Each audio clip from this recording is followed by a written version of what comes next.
Alors bonjour à tous, on va commencer cette première keynote, première présentation de l'après-midi. La salle va se remplir petit à petit. Donc on poursuit les entretiens du cadre de ville. Je vous rappelle le thème, les projets urbains s'adaptent à un monde en polycrise. Et donc cet après-midi, nous aurons une présentation qui sera menée de façon conjointe avec le CEREMA et l'ADEME.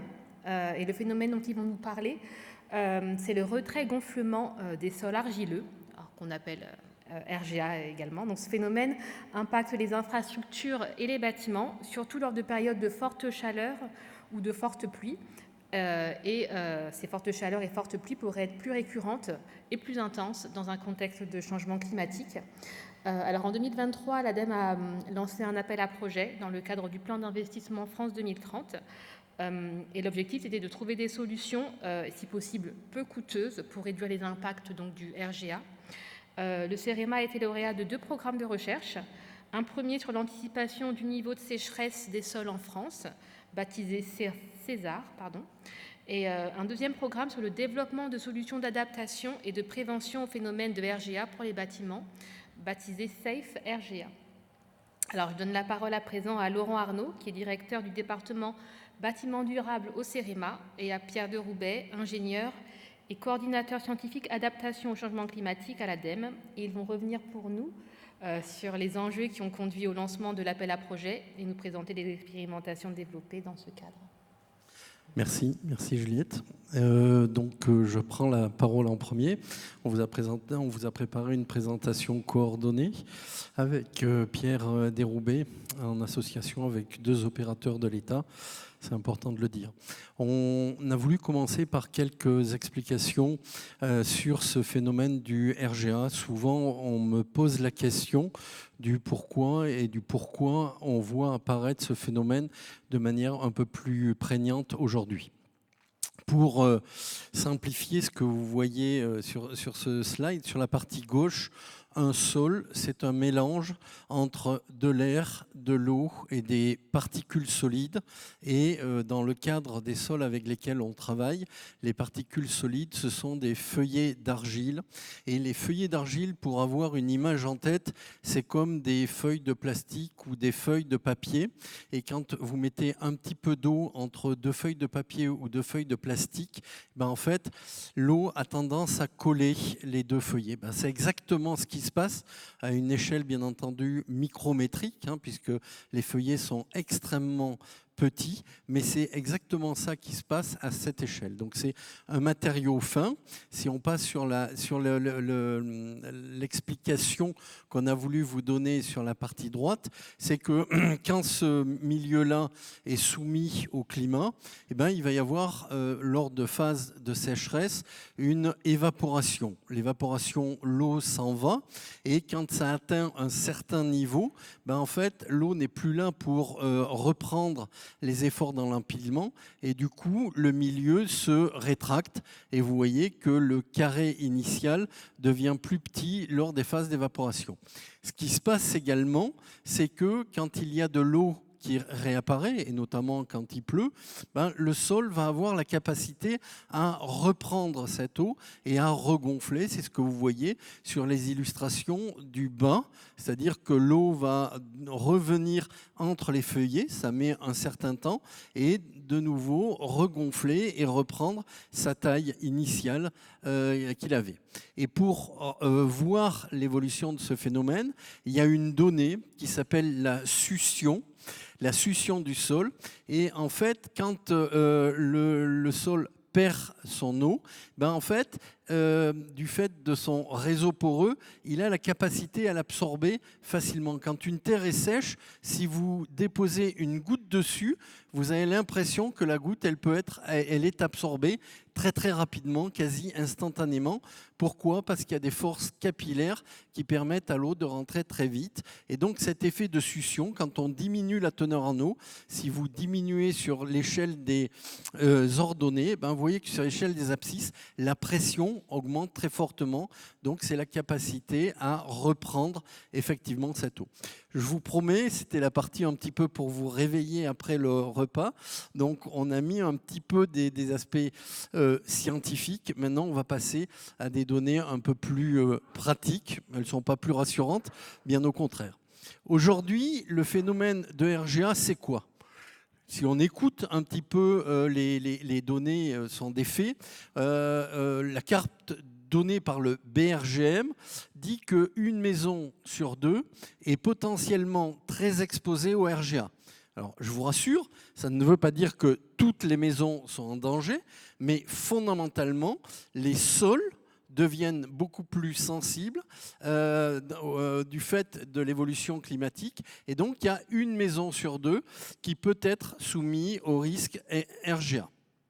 La sécheresse devient aujourd'hui la catastrophe naturelle qui est prédominante par rapport aux autres. Avant, c'était les inondations, mais les dernières années qui ont été extrêmement sévères d'un point de vue sécheresse, et je dis bien les années, puisqu'on a y compris des sécheresses qui démarrent beaucoup plus tôt, et en fait, ça devient aujourd'hui, je vais vous montrer deux graphiques, la catastrophe naturelle qui est prédominante. La troisième chose que je voulais faire passer comme idée, c'est que ce risque-là, bien sûr, il impacte les ouvrages, les bâtiments, mais il va également impacter les routes. Et donc, il y a en haut à gauche une photo d'une route endommagée. En bas à gauche, c'est une maison avec de manière très caractéristique des fissures qui sont un petit peu en marche d'escalier qui épousent souvent le système constructif. Et puis en bas à droite, vous voyez qu'on peut aussi avoir sur des lignes ferrées, on ne le voit pas trop bien, mais le profil en long est modifié et donc ça peut conduire à avoir effectivement réduction des vitesses et puis intervention de la part de la remise en état de ce réseau ferré. Dernier élément, plus on va, plus on s'aperçoit que les années exceptionnellement difficiles par rapport au RGA se cumulent et notamment la sécheresse de 2022 a été exceptionnelle. Donc je vous avais promis quelques données.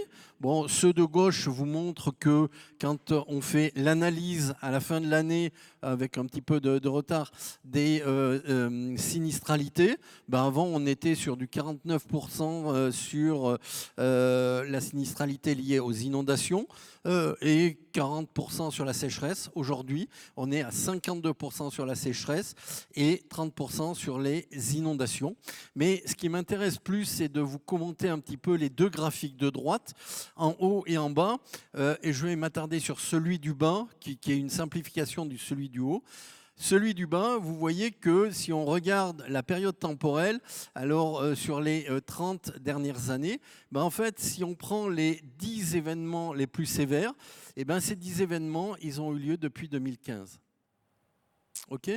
Les 30 dernières années, on analyse tous les phénomènes les plus sévères. Les 6, parmi les 10 plus sévères, il y en a 6 qui sont depuis 2015. On a à la fois une récurrence plus grande des phénomènes et à la fois une durée de ces sécheresses plus grande. Et ça explique un phénomène, c'est que la zone d'influence de la sécheresse descend dans le sol. Avant, on disait, moi quand j'ai débuté, 60 cm, ça restait en dessus des fondations, la variation de teneur en eau dans les sols. Après, c'est passé à 1 mètre, pas trop d'influence. Aujourd'hui, on dit 2 mètres, mais très probablement, aujourd'hui, on évalue à 3 mètres de profondeur la zone d'influence des sécheresses qui peuvent donc donner un impact, des nuisances sur la structure du bâtiment. Alors, je vais passer la parole à Pierre sur la question de l'appel à projet France 2030 et je reprendrai la parole. Bonjour à tous. Pour compléter un peu les propos de Laurent, moi j'ai un chiffre que j'aime bien évoquer pour confirmer l'amplitude du phénomène. L'enjeu, c'est par rapport aux maisons qui sont sinistrées en 2022. Il y a eu 112 500 maisons qui ont été sinistrées. Ça veut dire qu'on a sinistré 2 fois plus de maisons en 2022 qu'on en a construit en 2024, puisqu'on était à environ 50 000 maisons individuelles qui ont été construites en 2024. Donc ça montre qu'on a cassé énormément de maisons, si je puis dire. Donc force de ce constat, la DHUP, le SGPI, en fait, nous a proposé un peu en dernière minute, parce on est opérateur de l'État sur France 2030. Donc on gérait un certain nombre d'appels à projets sur le bois construction, sur le hors-site, etc. Et la DHUP nous a proposé un petit budget, même si ce n'est pas si petit que ça, mais un petit budget au regard de la masse sur France 2030, qui est de 50 milliards répartis sur 5 ans, mais un petit budget pour essayer de travailler sur ce sujet du RGA. Donc on a commencé, pour rédiger l'appel à projet, on a commencé par auditionner un certain nombre d'experts. Et je dois dire que ça a été très, très intéressant, très enrichissant. On a interviewé bien sûr le CEREMA, qui a une expertise reconnue dans le domaine, mais également la mission des risques naturels, qui est une émanation des assurances, l'Agence Qualité Construction, BRGM, le CSTB, la Caisse Centrale de Réassurance, et puis parfois aussi des experts indépendants comme Alain-Franck Béchade. Et on a sorti cet appel à projet en février 2023 avec 2 relèves, une en juin et une un peu plus tard en novembre, à la fois sur les solutions de prévention, mais également de remédiation. Et ce qui était intéressant aussi sur cet appel à projet, c'est qu'on a la possibilité de financer des projets jusqu'à 100% lorsqu'il s'agit de biens communs, donc quand les données, les résultats des études puissent vraiment bénéficier à la communauté, on va dire. Donc les livrables soient totalement disponibles à tous. Pardon, je passe le... Voilà, donc voilà un petit peu le résultat de cet appel à projet. On a eu 11 projets déposés avec environ 25 partenaires différents finalement. Donc on a quand même su mobiliser dans un temps un peu contraint, un délai assez court. On a su mobiliser quand même un certain nombre de partenaires et on a retenu sur les 11 projets qui ont été déposés 9 projets pour un total de 13 millions d'euros. Et on peut regrouper, je dirais, les différents projets en 4 grands groupes, quoi. On a tout d'abord des projets qui sont liés à la surveillance des mouvements de structure, en gros de l'instrumentation.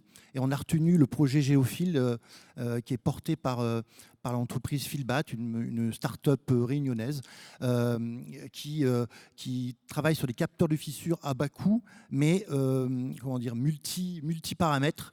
Ils mesurent l'humidité dans les sols, l'inclinaison du mur, l'ensoleillement, les températures de la paroi, la température extérieure, la pluviométrie. Enfin, voilà, il y a beaucoup de paramètres et c'est très intéressant. Et ce qui est intéressant aussi, c'est que ce projet peut nourrir d'autres projets de l'appel à projet. Donc, j'en parlerai après. On essaye aussi de faire de la synergie, de regrouper l'ensemble de ces lauréats, de les rassembler régulièrement pour qu'ils puissent travailler ensemble pour finalement, avec un budget équivalent, qu'on ait une démultiplication des résultats. Ensuite, donc, il y a le deuxième grand groupe, c'est l'outil d'information et aide à la décision. Il y a notamment le projet ARCH-VIP qui est porté par l'OID, l'Observatoire de l'immobilier durable.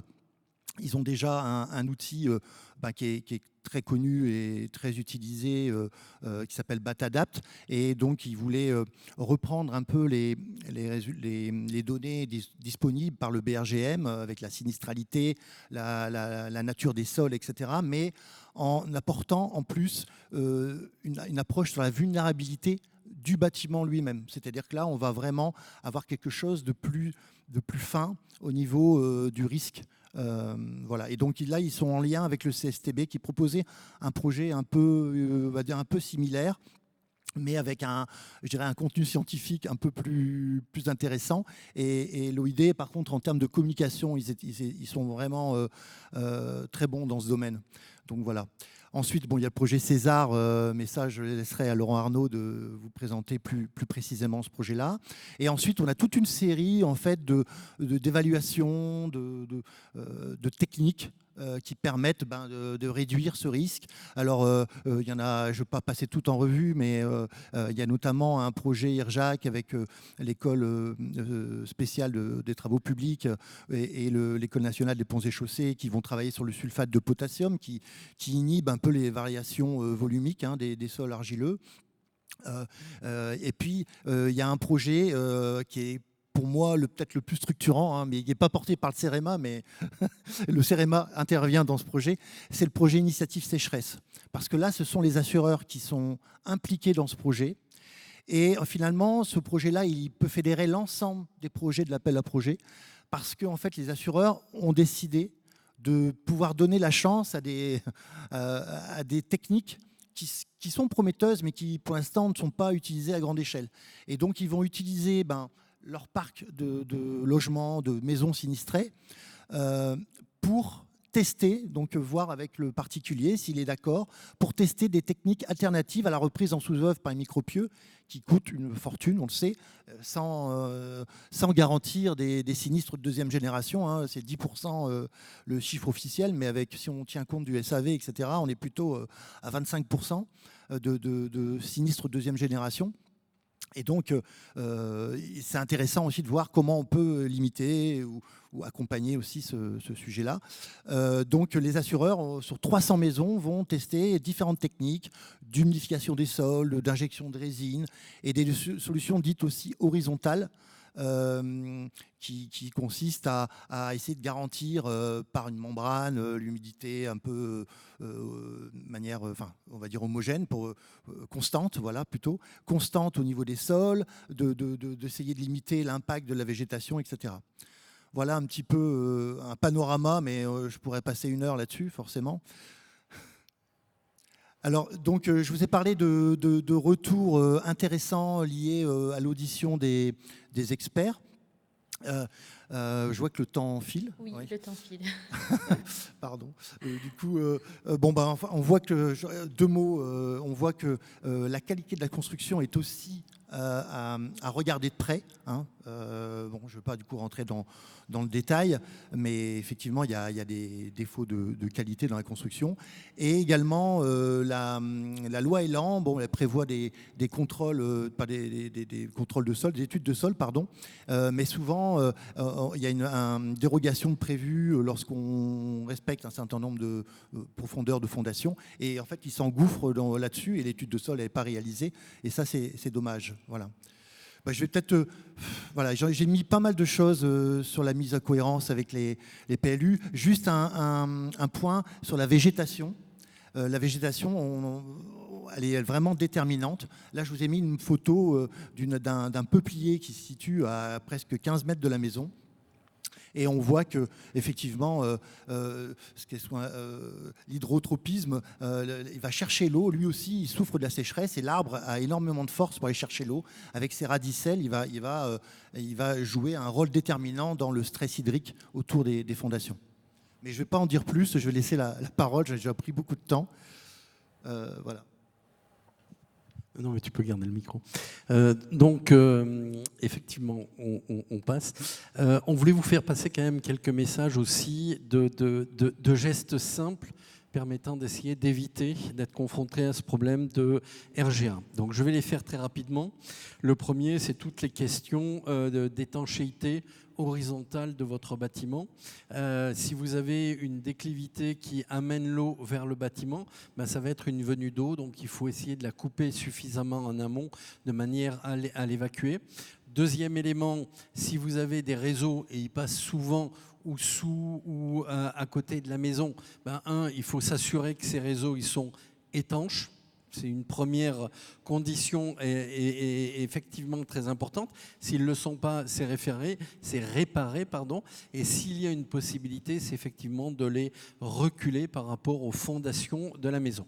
Et le troisième élément, Pierre l'a dit, mais il est assez essentiel, la végétation, elle a d'énorme qualité, mais bien entendu, l'eau, et notamment dans le phénomène d'évapotranspiration, elle le prend dans le sol.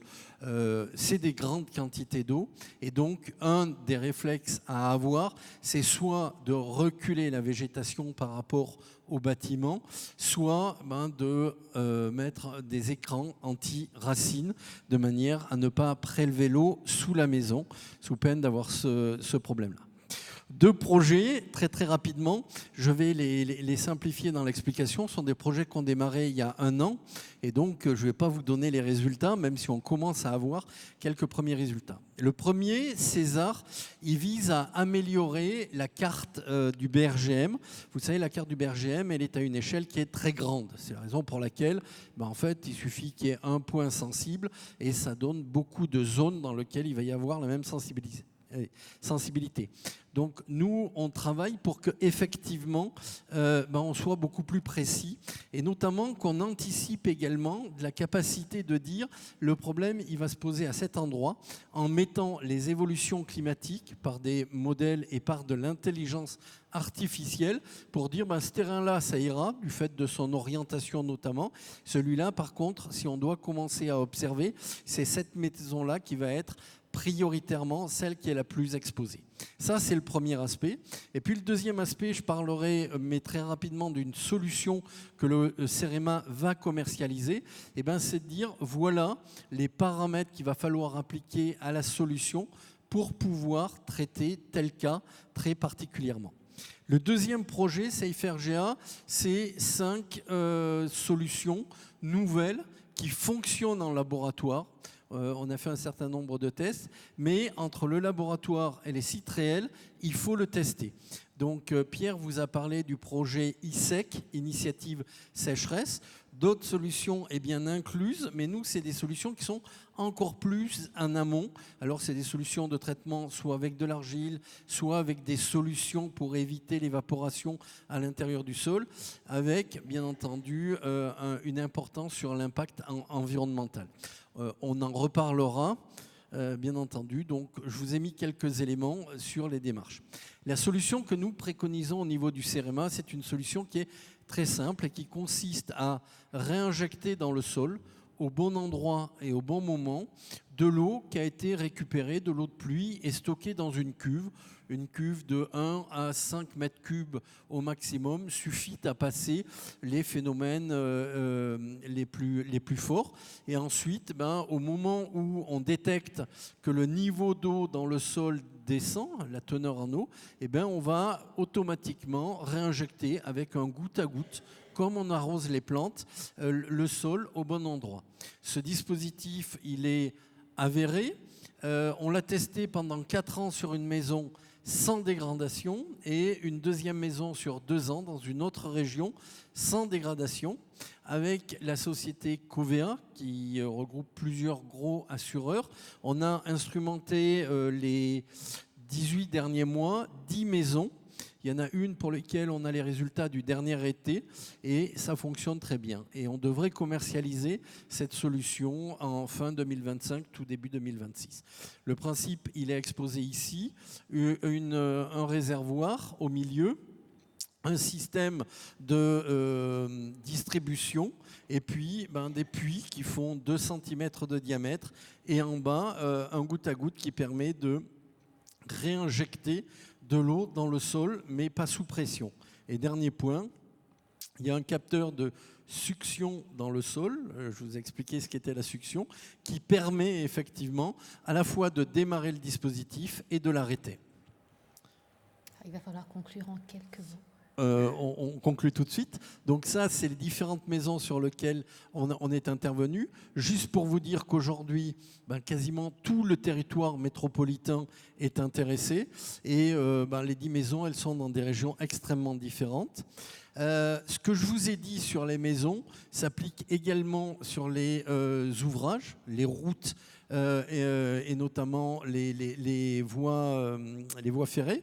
Donc les routes, c'est du confortement. Ça, c'est possible quand on construit la route, parce qu'on ne va pas venir la déconstruire pour la reconstruire. Il y a exactement les mêmes solutions dites horizontales sur les abords des routes, et notamment enlever un certain nombre de végétalisation le long des routes parce que ça pompe de l'eau.